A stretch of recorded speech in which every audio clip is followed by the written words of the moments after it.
Hello everyone. आज हम पढ़ेंगे surface chemistry.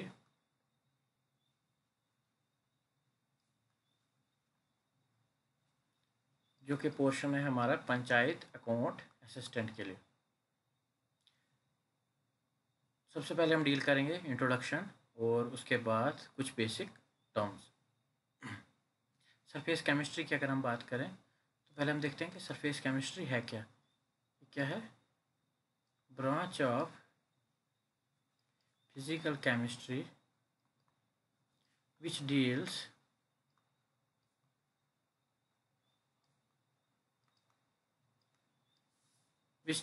with the phenomena taking place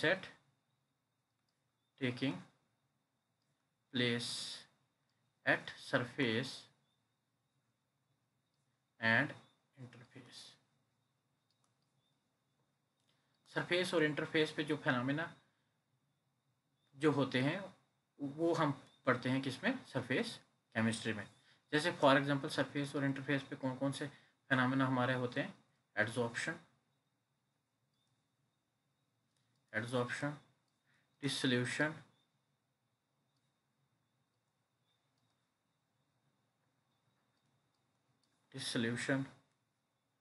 हमारा क्रिस्टलाइजेशन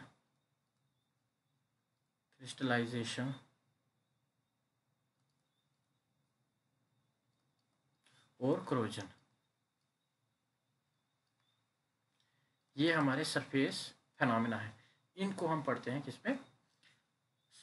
सरफेस केमिस्ट्री में। और सरफेस केमिस्ट्री में हम क्या डील करते हैं, क्यों पढ़ते हैं हम? In order to study the kinetics and thermodynamics.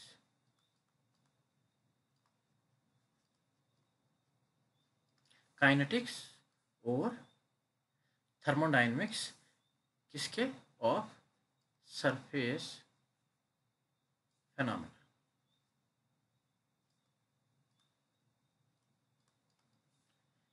इसमें हम क्या स्टडी करते हैं? काइनेटिक्स और thermodynamics of surface phenomena.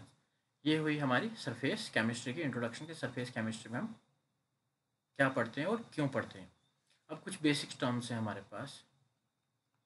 Basic terms, ये बेसिक टर्म्स जो हैं ध्यान से देखना, और खासकर जो नॉन साइंस स्टूडेंट्स हैं उनके लिए। सबसे बेसिक टर्म हम देखेंगे। सबसे पहली बेसिक टर्म जो है हम देखेंगे, सरफेस क्या होता है।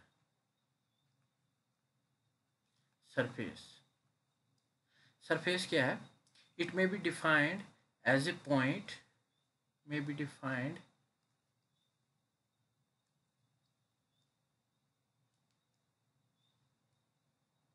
it may be defined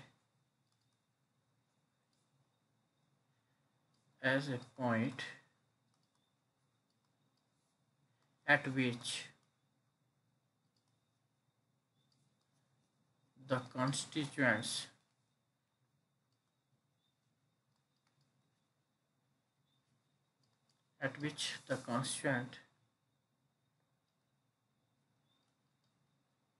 particles of one material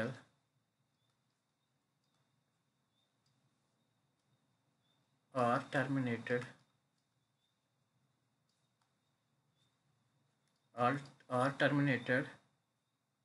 and they interfere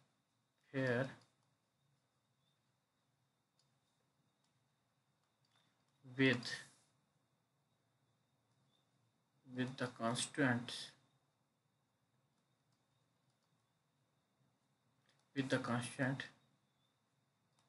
particles of another material।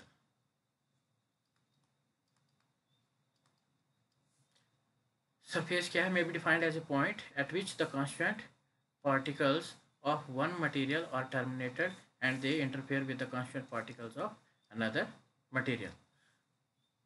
इसे अगर हम समझे, यहाँ पे हम ले लेते हैं लिक्विड।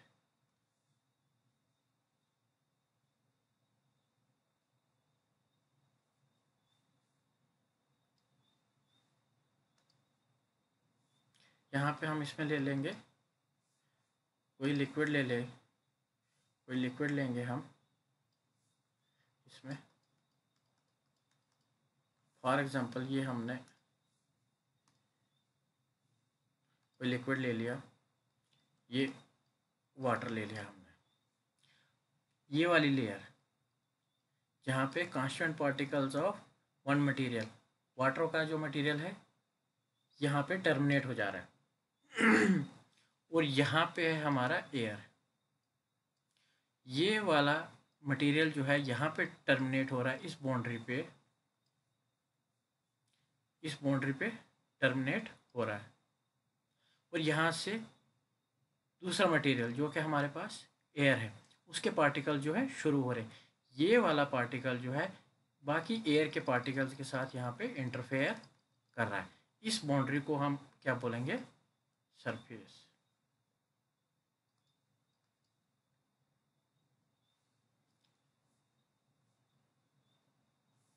या हम क्या कहेंगे? और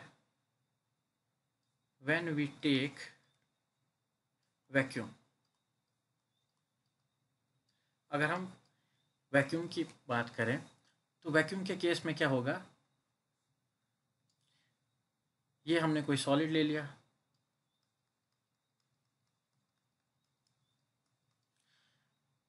तो यहाँ पे क्या है? यहाँ पे वैक्यूम है। ये हमारा सॉलिड है। ये पार्टिकल जो है, इस पार्टिकल्स को हम, ये वाली जो लेयर, इन पार्टिकल्स से जो लेयर बनेगी उसे हम क्या कहेंगे? सरफेस। और ऐसी ही एक टर्म है इंटरफेस। सरफेस और इंटरफेस में कोई क्लियर कट डिमार्केशन नहीं है जिसे हम बोल सकें कि ये सरफेस है और ये इंटरफेस है। मोस्टली हम सरफेस किसको कहेंगे? जब हम सिंगल मटेरियल हमारे पास है और साथ में वैक्यूम है, उस वक़्त हम कहेंगे इसे सरफेस। अब हम देखते हैं इंटरफेस क्या होता है।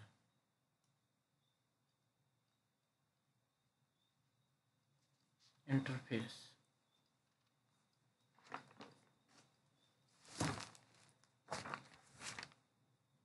इंटरफेस की अगर हम बात करें, it is an imaginary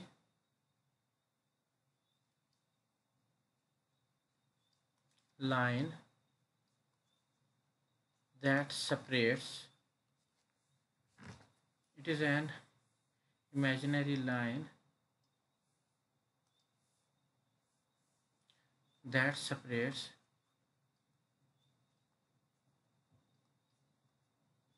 that separates the that separates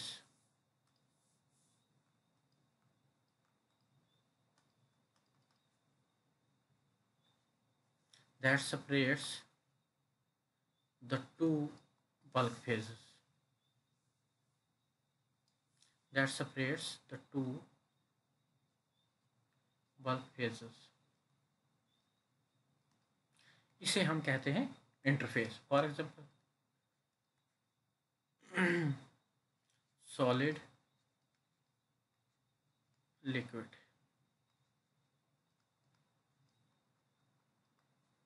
और गैस,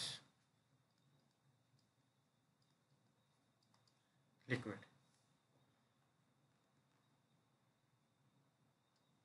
ये हमने इस बीकर में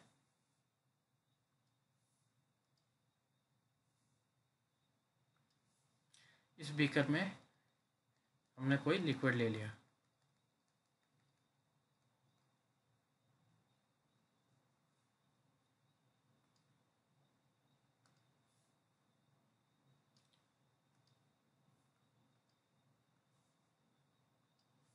इस बीकर में हमने कोई लिक्विड ले लिया। और यहाँ पे एयर है। दोनों बल्क फेजेस हैं।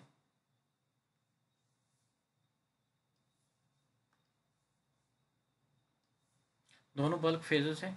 एक बल्क फेज हमारे पास ये है और दूसरा बल्क फेज हमारे पास ये है।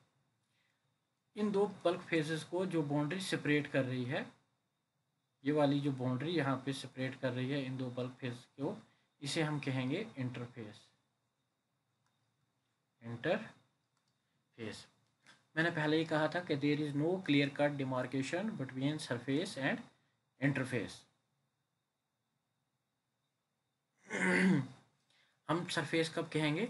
जब हम मोस्टली कोई क्लियर कट डिमार्केशन नहीं है, लेकिन जब हम वैक्यूम अगर ले लेंगे तो वैक्यूम के केस में जो है हम इस सॉलिड को, ये जो लास्ट लेयर बना रहे हैं इसके कांस्टेंट पार्टिकल्स, हम इसे कहेंगे सरफेस।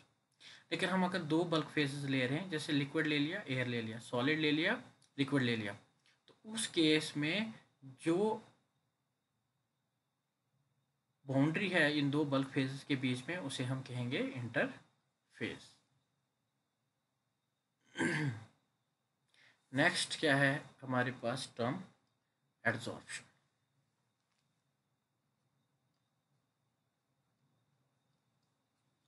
नेक्स्ट टर्म है हमारे पास एडजॉर्प्शन। एडजॉर्प्शन क्या होता है? The phenomena of attracting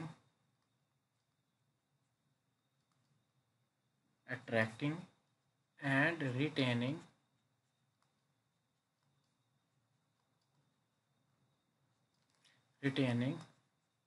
the molecules of a substance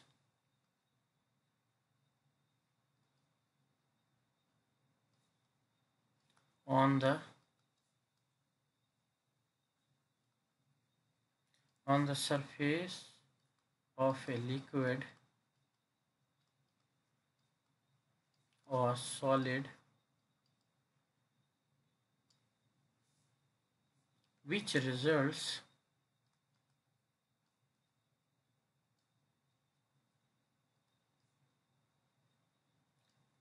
into a higher concentration of the molecules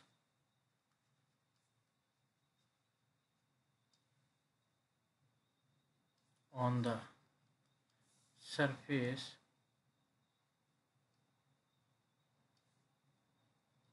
is called adsorption.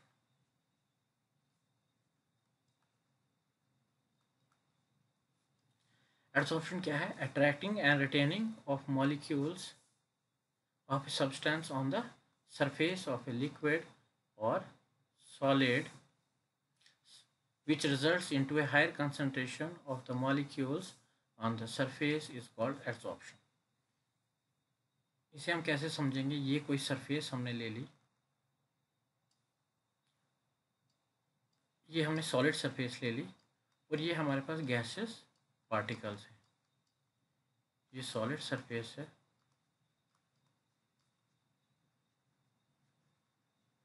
और ये हमारे पास गैसेस पार्टिकल्स हैं, गैस के पार्टिकल्स हैं। ये सॉलिड सरफेस क्या करेगी? इन गैस के पार्टिकल्स को अपनी तरफ अट्रैक्ट करेगी और अपनी सरफेस पे इन्हें रिटेन कर लेगी।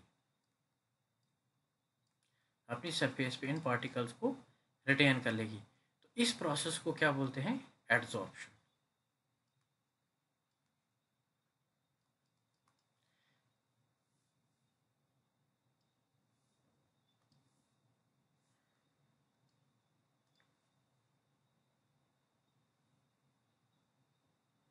इस प्रोसेस को क्या बोलेंगे? एडजॉर्प्शन, जिसमें गैस पार्टिकल्स एक सॉलिड सरफेस पे, सरफेस लिक्विड भी हो सकती है, उस पर जो है ये सरफेस उन्हें अट्रैक्ट करती है और रिटेन करती है सरफेस पे। ये इनको यहाँ से पेनिट्रेट होने नहीं देती है बल्क पे, सिर्फ अट्रैक्ट और रिटेन करती है सरफेस पे। तो इसे हम कहेंगे, इस प्रोसेस को हम कहेंगे एडजॉर्प्शन। इसी के साथ जुड़ी है एक और term, adsorbate.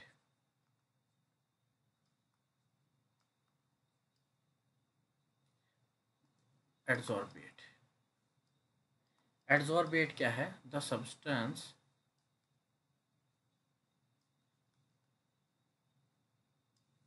adsorbed on the surface is known as adsorbate। adsorbate, जो सब्सटेंस सरफेस पे एडजॉर्ब हुआ है। और इस केस में क्या हुआ है, जैसे ये गैशियस पार्टिकल जो हैं हमारी सरफेस पे एडजॉर्ब हो रहे हैं, तो हम इन गैशियस पार्टिकल्स को क्या कहेंगे? एडजॉर्बेट। हम इन गैशियस पार्टिकल्स को क्या कहेंगे? एडजॉर्बेट, क्योंकि ये पार्टिकल जो है एडजॉर्ब हो रहे हैं सरफेस पे। नेक्स्ट टर्म क्या है? Adsorbent.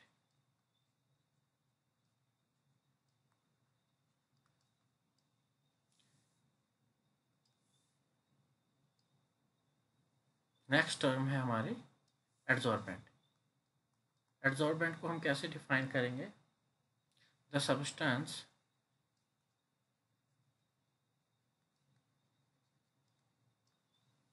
on which adsorbate is adsorbed। adsorbate is adsorbed।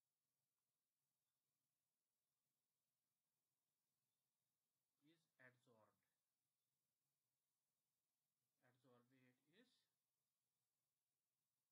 on which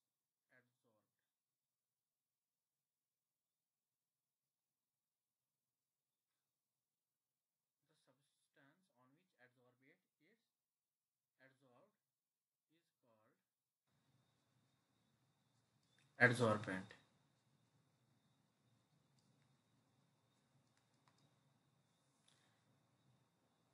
क्या कहेंगे हम इसे? Adsorbate is adsorbed. इसे क्या कहेंगे हम? एडजॉर्बेंट।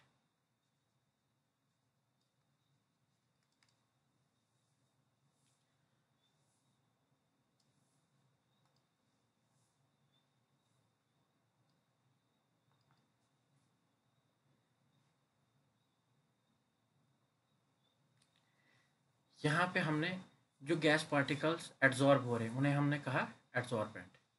और जिस सरफेस पे वो एडजॉर्ब हो रहे हैं, ये हमारे पास जो सॉलिड सरफेस है, ये लिक्विड भी हो सकती है, इस सरफेस को हम क्या कहते हैं? Adsorbent.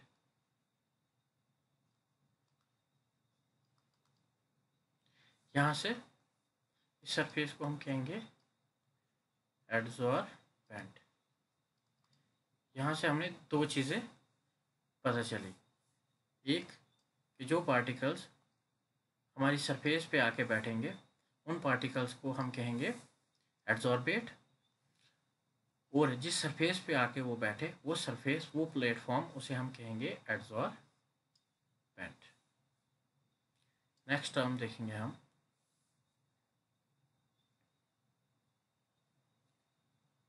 Desorption.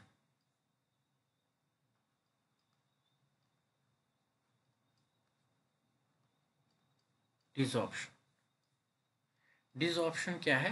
Reverse of adsorption.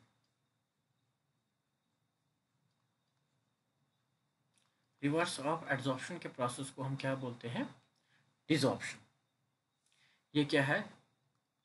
That is removal of adsorbed substance, removal of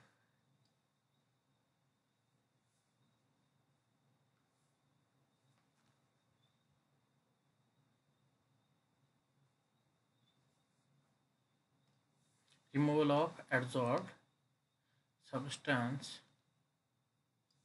जो क्या है हमारा? एडजॉर्बेट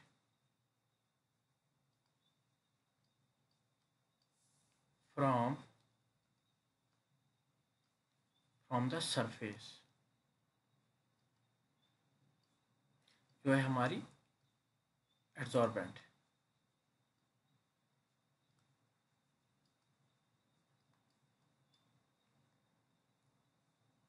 जैसे ये हमारी सरफेस है,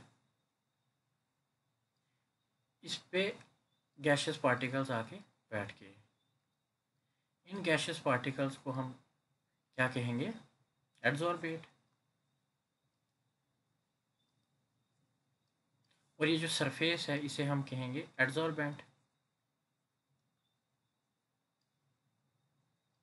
ये प्रोसेस जहाँ पे ये गैशियस पार्टिकल्स जो हैं आके सरफेस पे बैठ गए, इन गैशियस पार्टिकल्स को हम कहते हैं एड्सॉर्बेट। और जिस सरफेस पे आके ये बैठ गए उसे हम उस सरफेस को हम कहेंगे एड्सॉर्बेंट। ये प्रोसेस क्या है? हमारा एड्सॉर्प्शन।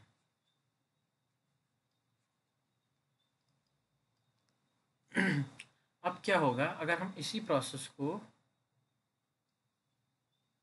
हीट करें या हम करें रिड्यूस प्रेशर। रिड्यूस प्रेशर जब हम हीट करेंगे या रिड्यूस करेंगे प्रेशर को, तो ये एड्सॉर्बेट मॉलिक्यूल जो सरफेस पे आके अट्रैक्ट हुए थे, रिटेन हुए थे, ये सरफेस को छोड़ के वापस चले जाएंगे। इस प्रोसेस को हम बोलते हैं डिसॉर्प्शन। इस प्रोसेस को हम क्या बोलेंगे? डिसॉर्प्शन।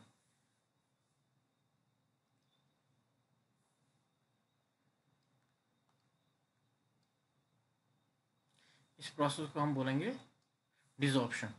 मे भी क्वेश्चन पूछे कि डिसॉर्प्शन क्या होता है, तो हमें पता है ये रिवर्स ऑफ एड्सॉर्प्शन होता है। और डिसॉर्प्शन जो है कैसे हो सकता है? हम हीट प्रोवाइड करेंगे या हम क्या करेंगे? प्रेशर को रिड्यूस करेंगे तो डिसॉर्प्शन होगा। हीट प्रोवाइड करने से कैसे होगा? ये जो एड्सॉर्बेट मॉलिक्यूल्स हमारे सरफेस पे रिटेन है, हम जो ही इस सिस्टम को हीट दे देंगे तो काइनेटिक एनर्जी जो है इन मॉलिक्यूल्स की बढ़ जाएगी। और वो काइनेटिक एनर्जी जो ही बढ़ जाएगी तो ये मोशन में आना शुरू हो जाएंगे, इनकी एनर्जी लेवल हाई हो जाएगा और ये सरफेस को छोड़ के चले जाएंगे। ये डिसॉर्प्शन।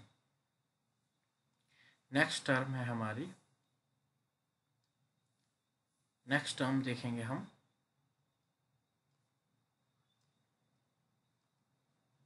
ओक्लूजन।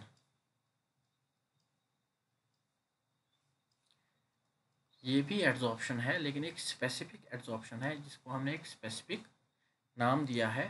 ये क्या है? Adsorption of gases on the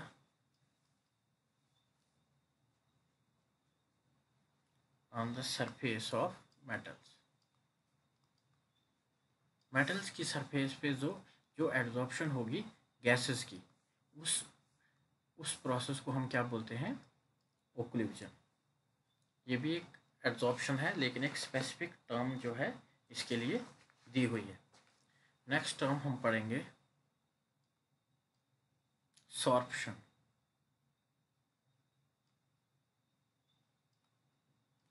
sorption term introduced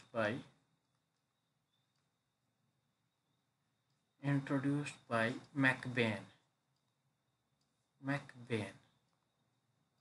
मैकबेन ने ये सॉर्प्शन टर्म इंट्रोड्यूस की।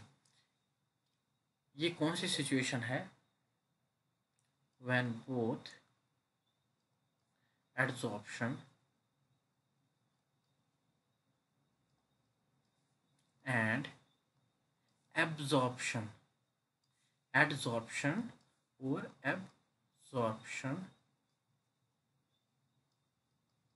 takes place simultaneously।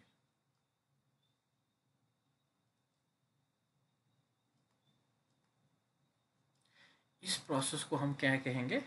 सॉर्प्शन। जैसे ये सरफेस है, गैशियस पार्टिकल्स जो हैं वो सरफेस पे ना रह के बल्क में चले जाएंगे। बल्क में भी जाएंगे और सरफेस पे भी रिटेन रहेंगे। बल्क में भी जाएंगे मटेरियल के, एड्जॉर्बेंट के बल्क में भी जाएंगे और एड्जॉर्बेट पार्टिकल जो है हमारी सरफेस पे भी रहेंगे। तो यहाँ पे हमें क्लियर कट डिमार्केशन नहीं हो रही है कि ये एब्जॉर्प्शन है या एड्जॉर्प्शन है, क्योंकि एब्जॉर्प्शन के केस में क्या होगा,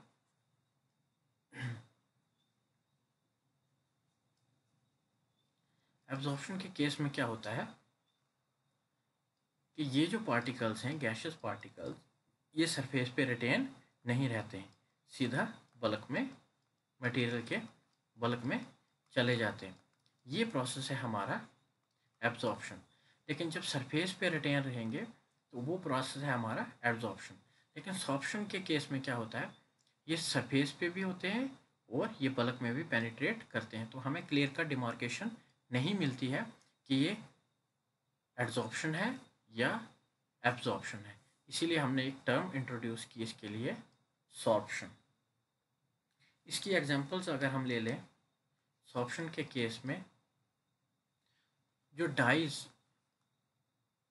हम इस्तेमाल करते हैं कॉटन फाइबर के लिए, कॉटन फाइबर्स के लिए, तो वो डाई जो है कॉटन फाइबर्स के अंदर भी पेनिट्रेट करती है और कॉटन फाइबर्स के बाहर वाली लेयर्स पे, बाहर वाली सरफेस पे भी वो डाई जो है, हमें वो कलर जो है अंदर भी दिखेगा रेशे के और बाहर भी दिखेगा। तो ये एग्जांपल है हमारी सॉर्प्शन की।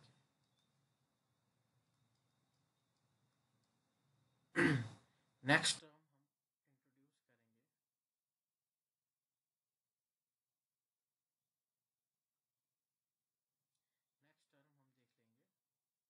नेक्स्ट टर्म हम देख लेंगे, इम्पोर्टेंट टर्म है positive and negative adsorption.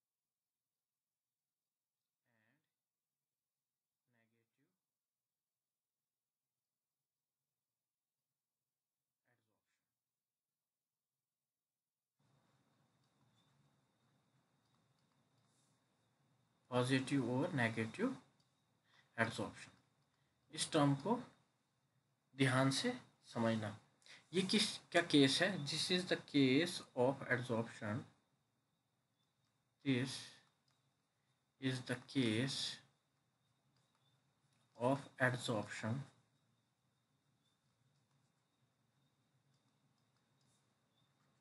by solids from the solution।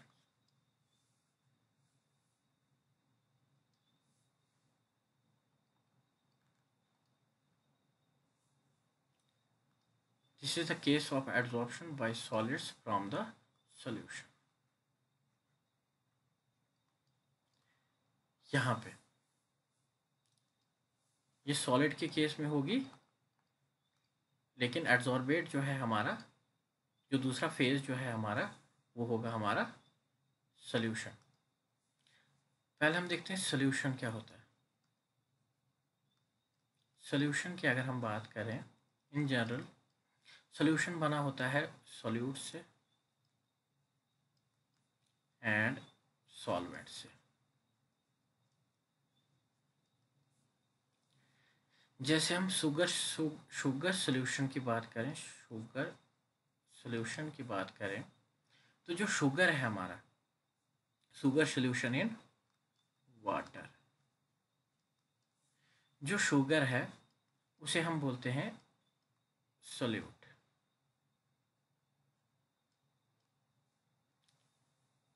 Sugar को हम क्या कहेंगे, सॉल्यूट। और जो वाटर है जिसमें हमने उसे मिलाया है, वो हमारे लिए क्या है, सॉल्वेंट। शुगर क्या है, सॉल्यूट, और वाटर क्या है हमारा, सॉल्वेंट। यहाँ पे ही खेल है पॉजिटिव और नेगेटिव एड्सॉर्प्शन। जैसे हम पॉजिटिव एड्सॉर्प्शन की अगर हम बात करें, पॉजिटिव एड्सॉर्प्शन की अगर हम बात करें,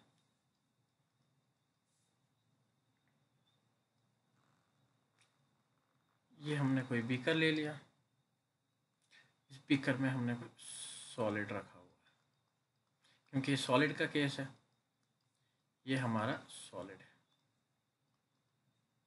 या एड्सॉर्बेंट है। और यहाँ पे हमने सोल्यूशन ले लिया, यहाँ पे हमने सोल्यूशन ले लिया। सोल्यूशन में ये हमारे पास सोल्यूट के पार्टिकल्स हैं,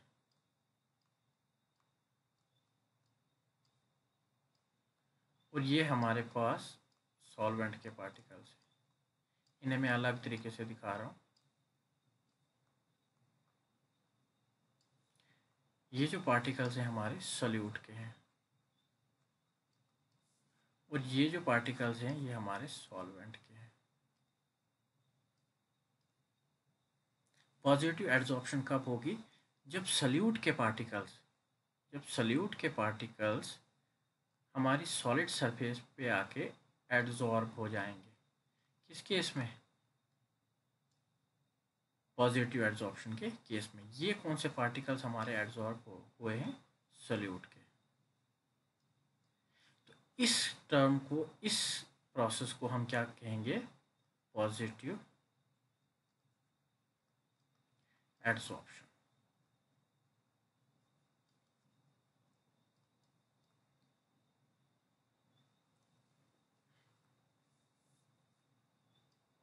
नेक्स्ट हम देखेंगे नेगेटिव एडजॉर्प्शन।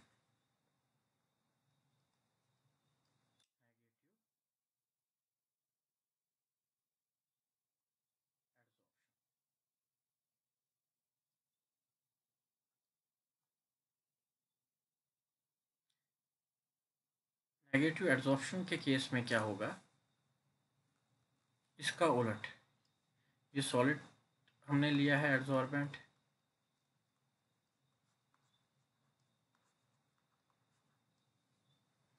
यहाँ पे हमारे पास सोल्यूशन है, और इस केस में क्या होगा? सोल्यूट के पार्टिकल्स नहीं बल्कि सॉल्वेंट के पार्टिकल्स जो है हमारे सरफेस पे आके अट्रैक्ट होंगे। सोल्यूट के पार्टिकल्स जो है अट्रैक्ट नहीं होंगे।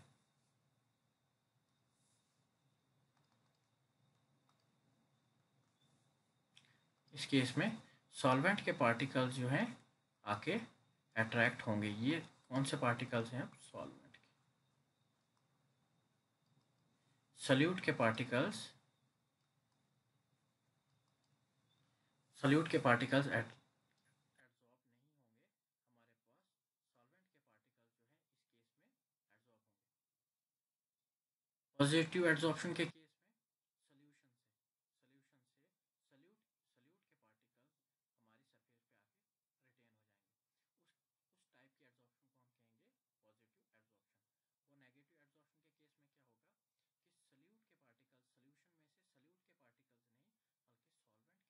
पार्टिकल्स नहीं बल्कि सॉल्वेंट के पार्टिकल्स जो है हमारी सरफेस पे आके एडजॉर्ब होंगे। वो है हमारे पास नेगेटिव एडजॉर्प्शन। इस केस में क्या होगा?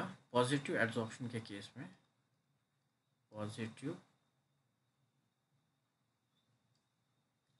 एडजॉर्प्शन के केस में हमने क्या कहा कि सोल्यूट के पार्टिकल्स जो हैं आके सोल्यूट पार्टिकल्स सरफेस पे आएंगे। जब सोल्यूट के पार्टिकल्स सरफेस पे आएंगे तो सोल्यूशन जो बाकी बचेगा, ये सरफेस, यहाँ पे सोल्यूट के पार्टिकल्स आ गए, तो ये वाला जो बाकी सोल्यूशन बचा इसमें सोल्यूट की कंसंट्रेशन कम हो गई। सोल्यूट के पार्टिकल्स यहाँ पे इस पोर्शन में जो है सोल्यूट के पार्टिकल्स जो है कम हो गए। जब सोल्यूट के पार्टिकल्स कम हो गए तो सोल्यूट के पार्टिकल्स की कंसंट्रेशन जो है सरफेस पे ज़्यादा हो गई एज़ कंपेयर टू बल्क। यहाँ से ज़्यादा कंसंट्रेशन जो है सरफेस पे होगी किसके? सोल्यूट के पार्टिकल्स की। तो इसका मतलब है कि इस केस में क्या होगा?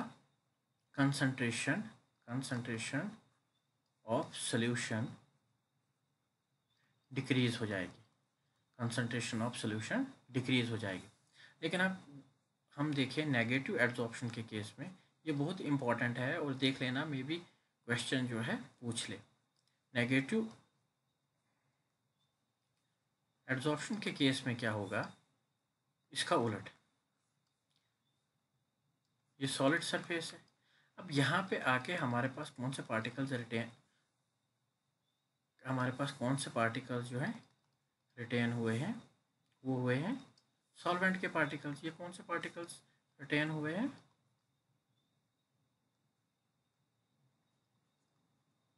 सॉल्वेंट के पार्टिकल्स। और जो बाकी ये सॉल्यूशन बचा हमारे पास, सॉल्वेंट के पार्टिकल्स हमारे पास रिटेन हुए सरफेस पे, तो ज़्यादा कंसंट्रेशन हमारे पास किन पार्टिकल्स की बची, सल्यूट के पार्टिकल्स की बल्क में। और इस केस में कंसंट्रेशन ऑफ सॉल्यूशन इंक्रीज होगी। कंसंट्रेशन ऑफ सॉल्यूशन इंक्रीज इसलिए होगी कि सल्यूट के पार्टिकल जो है हमारे पास, जो भी ये दूसरे वाला फेज़ है, ये सॉल्यूशन है, इसमें ज़्यादा है। और पॉजिटिव में क्या है, सॉल्वेंट सल्यूट के पार्टिकल्स एड्जॉर्ब होते हैं और उनकी कंसंट्रेशन सॉल्यूशन में कम हो जाती है, तो कंसंट्रेशन ऑफ सॉल्यूशन डिक्रीज हो जाती है।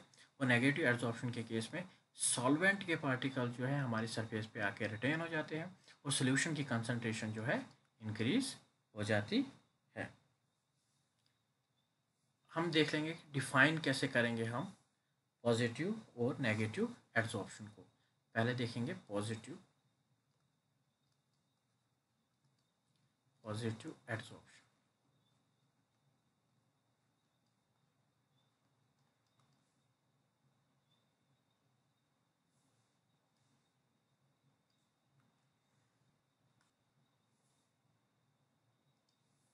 देखेंगे हम positive adsorption.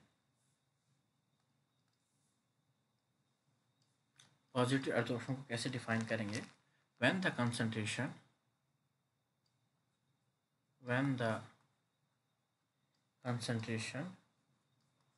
of the adsorbate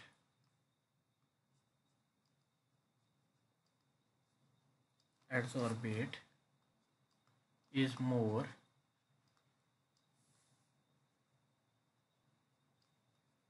on the surface of the adsorbent of the adsorbent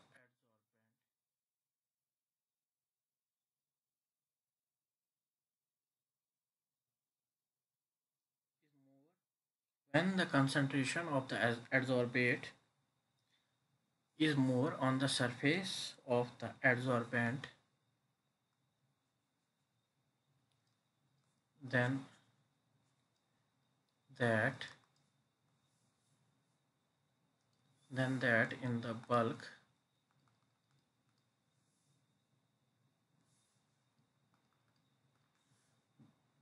than that in the bulk. Sorry यार,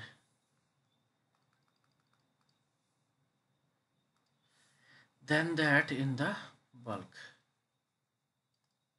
इसे हम क्या कहेंगे, पॉजिटिव।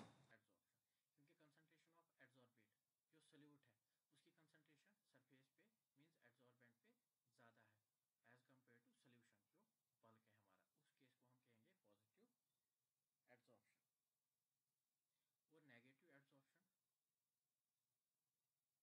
कंसंट्रेशन ऑफ एड्सॉर्बेट, जो सोल्यूट है, उसकी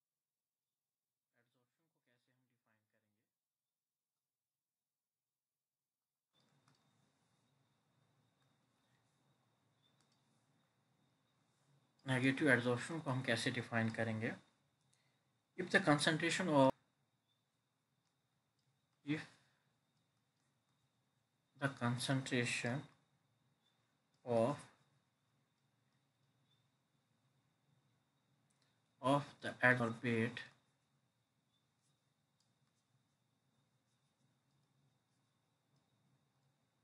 increases of the adsorbate increases in the bulk. Increases in the bulk after adsorption. After अब यहाँ पे हमारे पास कंसंट्रेशन इंक्रीज हो रही है किसकी, एडसॉर्बेट की बल्क में, क्योंकि सॉल्वेंट के पार्टिकल्स जो हैं एडसॉर्ब हुए हैं हमारी सरफेस पे, और सल्यूट के एडसॉर्बेट के पार्टिकल्स जो हैं ज़्यादा हैं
हमारे बल्क में।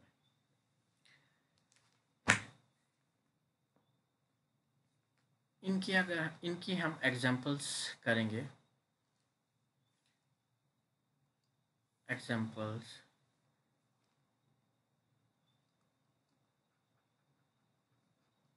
example of positive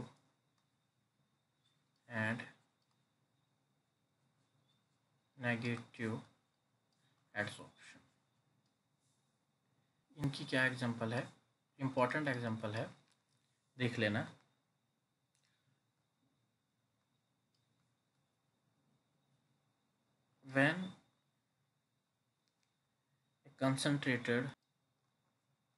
when a concentrated solution of KCl potassium chloride is shaken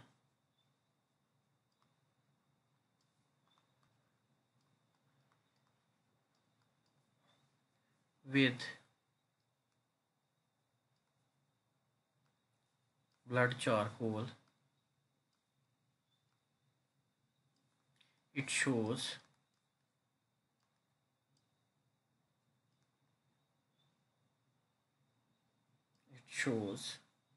positive adsorption।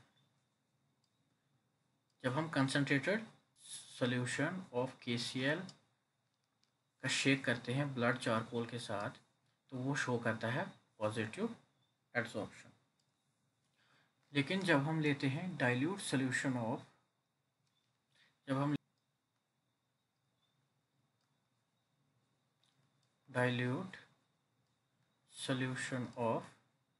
KCl with blood charcoal, it shows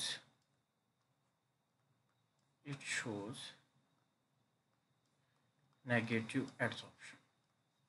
ये दो एग्जांपल्स हैं इसकी, ये अच्छे से ध्यान में रखना। नेक्स्ट पढ़ेंगे हम एडसॉर्प्शन और एब्जॉर्प्शन क्या होता है।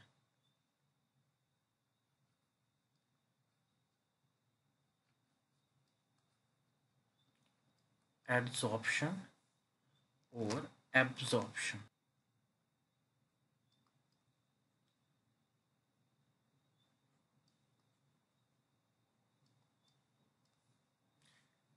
ऑप्शन और एब्जॉर्प्शन, डी और ए का फर्क है, इसे हम देखेंगे एब्जॉर्प्शन और एडसॉर्प्शन। पहले हम डिस्कस करें एब्जॉर्प्शन क्या है।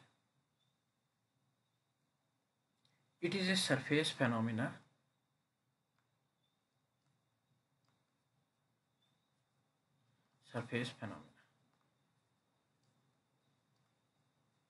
ये सरफेस फेनोमेना है। एब्जॉर्प्शन सरफेस फेनोमेना, और ये टेक प्लेस कहाँ पे करता है, सरफेस। और ये क्या है हमारा एब्जॉर्प्शन, ये बल्क फेनोमेना है, bulk phenomena.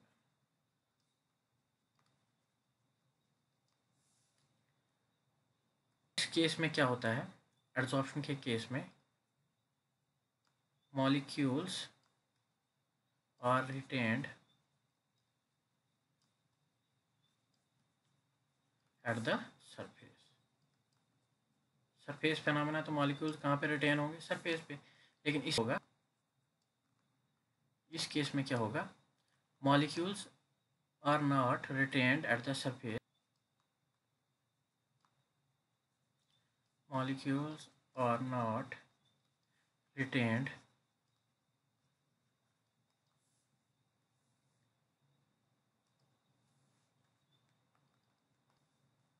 molecules are not retained at the surface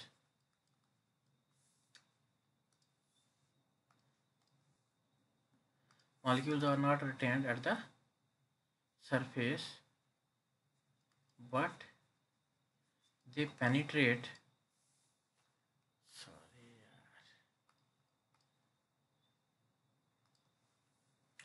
but they penetrate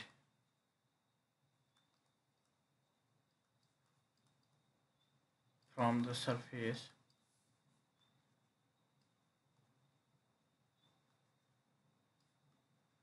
into the bulk। वो सरफेस पे नहीं रहेंगे बल्कि बल्क में जाएंगे। इस केस में क्या होगा? ये अगर तो मॉलिक्यूल्स सरफेस पे ही रिटेन रहेंगे। लेकिन इस केस में अगर ये हमने सरफेस ली है तो मॉलिक्यूल सरफेस पे नहीं रहेंगे कि बल्क में पेनिट्रेट हो जाएंगे। और ये केस है किसका? एब्जॉर्प्शन का। थर्ड पॉइंट हम डिस्कस करेंगे।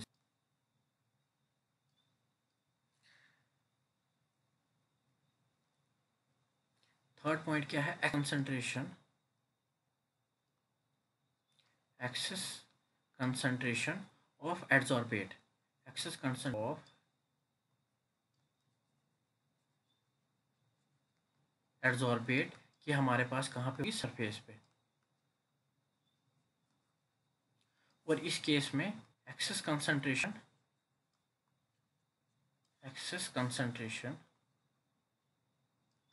कंसंट्रेशन हमारी होगी बल्क में। तो यहाँ पे कंसंट्रेशन हमारे पास जो है सरफेस पे है। इस केस में क्या होगा? नॉन यूनिफॉर्म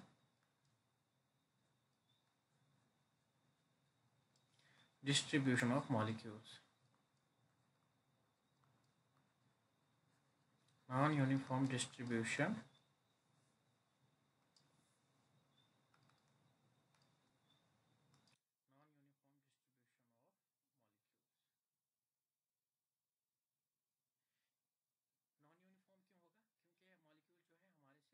है।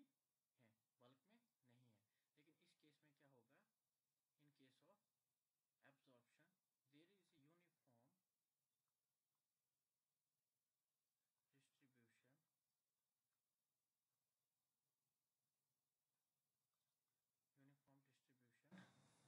Absorption there is uniform distribution